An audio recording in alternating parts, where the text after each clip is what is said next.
De la place Saint-Pierre à Rome, un appel fort est lancé par le pape Léon XIV suite à l'enlèvement des prêtres à Bamenda dans le nord-ouest Cameroun par des hommes armés présentés comme des combattants séparatistes. J'ai appris avec une immense tristesse la nouvelle de l'enlèvement de prêtres, de fidèles et d'élèves au Nigeria et au Cameroun. J'exprime toute ma douleur, en particulier pour tous ces jeunes garçons et filles qui ont été enlevés et pour leurs familles qui vivent dans l'angoisse. J'adresse un appel pour que soient immédiatement libérés les otages et que les autorités compétentes prennent les décisions adéquates nécessaires pour assurer leur libération. Dans une sortie le 23 novembre dernier, Monseigneur Andronkeya, l'archevêque de Bamenda, précise que 5 prêtres et un laïc ont été libérés le 20 novembre dernier.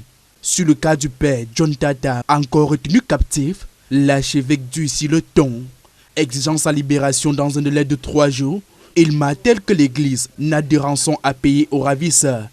Monseigneur Andronkeya annonce des actions fortes visant à dénoncer cette situation que vivent au quotidien cette province ecclésiastique et l'ensemble de la population dans les régions anglophones, en proie à une crise sociopolitique depuis bientôt 10 ans. Fermeture dans les prochains jours des paroisses, écoles et toutes les autres institutions catholiques du doyenné jusqu'à nouvel ordre et une grande marche de libération jusqu'au lieu où le prêtre est maintenu captif.